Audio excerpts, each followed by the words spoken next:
Oh my god, people, I do not know why everyone is sleeping on this series, as it is so dark, it is so solid, and it really does deserve the most attention that it can get, the maximum attention. Lostorage Incited WIXOSS episode 6. Now, I said last week that was the best episode I've seen so far. Now, this episode was the best that I've seen so far. It's pretty safe to say it's probably going to get better and better as the series goes on. As this episode, again, I cannot praise it enough, as it was phenomenal, as we see Chinatsu in her fall from grace. I mean, not a fall from grace, she is straight up base jumping into the darkness, and we're seeing that more and more each episode. And the fated battle is here, people. The battle between Chinatsu and Suzu, the battle lines are drawn. It is nothing left for them to do now but fight for it, as both sides have decided what they're going to do moving forward in this episode. Let me tell you, first and foremost, Chinatsu is working for the bookmaker, and she's all about that money. He is paying her to find people to put into this twisted system that he has, where if you are desperate, if you need to find an opponent, you don't have to search around. You can just holler at the bookmaker and he'll go ahead and get you a match. He'll match you up with someone that is along the lines of your skill, or maybe not, because we've seen that the match with Hana and Suzu was clearly thrown, because Hana's probably going to crush anybody that she goes against for quite some time. But what we see in this episode is Chinatsu basically embracing the darkness that she has, as she's pretty much accepted that she wants Suzu out of her life, and she's going to do everything she can to make sure that happens. We see her approaching a man who, was kind of like, I'm good. I don't want to get with this bookmaker guy. I don't want to find battles. I'm just trying to live my day and do my thing. And then she's like, okay, well, if you don't want to take the deal, then how about you just fight me? So even if you refuse to offer, she's still taking that opportunity to fight the people themselves, as she tries to get closer and closer to her goal of erasing Suzu from her memory. And she defeats this man. Now he only has one coin, and he has no choice but to take the deal for the bookmaker, and this makes him happy. He is ecstatic that Chinatsu has become his agent of fate, going out there just twisting things like this, because he likes to see people desperate, he likes to see people hurt, and he almost gets off on the people's desperation. And now he has almost an archangel in Chinatsu going out getting these people for him. And I know I've seen it before, but I was glad this episode finally did highlight more of what Berserk is capable of, that she is using this method effectively, very effectively, and that's showing the knowledge of Chinatsu of what she's learned from WIXOSS, as Berserk makes you go all out and use your abilities no matter what, like she did against this guy that she was going against. And when he went all out, she puts up a shield to basically block and make you drain out. So that's how she's getting her victories. And to see that Chinatsu really gives no care, no fucks about what she's doing to these people. She just wants to wipe out people's memories no matter what. So much so that, remember the little girl that she defeated who had the Larig that she called Mommy? She went back to her. And even though she didn't battle the little girl in particular, she was able to convince her to join the bookmaker system and look for opponents, because we found out the little girl's name was Rio. That's right. We found out that her mother died. And what the little girl wants to do, or what Rio wants to do actually, is she wants to alter her memory, because remember, that's one of the things that you can do. She wants to alter the memory of her mother dying. Said, if I alter that memory, then she'll be here. And I kind of wonder how that'll work, because if she alters the memory of her mother dying, would she be the only person that knows that? Maybe that's going a little bit too far into it, but it's definitely a question that needs to be asked, as I really think there's a lot more to this wish thing, or this altered memory, than we think. So she basically says to her, we have somebody, or I know someone that you can talk to that will get you these matches, because all you gotta do is win, right? And you're very strong. I mean, she even manipulated this little girl into taking the bookmaker deal, and he was elated about this too. He's sitting in the coffee shop with Chinatsu, and he's like, that was magnificent that you were able to draw her in when she asked, did he take her? And she did sign up for it.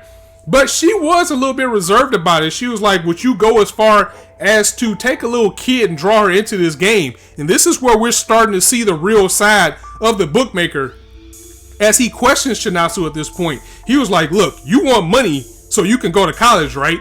You want to win so you can get your deal, right? doing my system is helping you get that. I know you're not starting to have feelings for people. I know you're not starting to have feelings for Suzu because you want her erased, right? You can't erase her if you have feelings. So he's using that to manipulate her as well. And she is so embarked in this darkness that she wants her friend gone, that she's going along with it. And just for a little bit of incentive, the bookmaker tells her, you know, Suzu only has 1 coin left.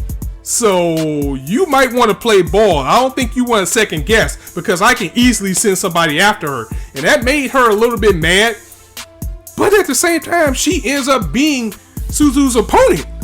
So I don't know what's going on there. It seems like maybe she just wants to be the person that has the honor of taking that last coin from her herself. Or maybe there still is a little bit of niceness within her that cares about Suzu. Maybe just a little bit. And of course, we got a little bit of focus on Suzu this episode as well. She's still pretty broken up about what happened with her battle with Hana. Things is uncomfortable with them, understandably.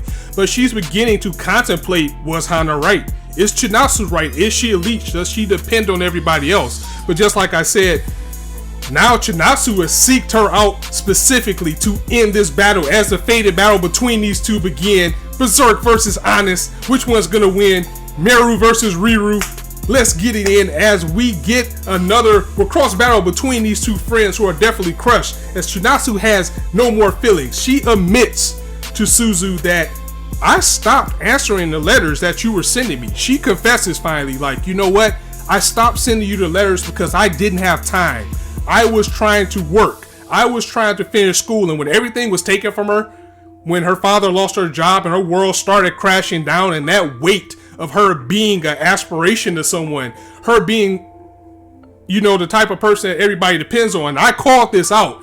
The weight of that was just being too much, to the point where she's saying, I'm not living for anybody else. I'm going to live for myself. I don't need anybody else's weaknesses. And I'm going to start by getting rid of that ugly thing within me, which is you.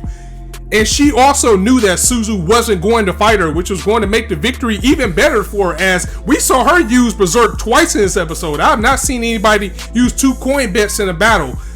So she's basically forcing Suzu to fight her. But you gotta give some props to Suzu at this point, because she doesn't want to lose her friend either. And once she realized and got that final confirmation that Suzu didn't want anything else to do with her, she started using her brain, because Berserk makes you attack and go all out. She sets up her trap card. She activates her trap card to put up the shield so the attack doesn't hit her.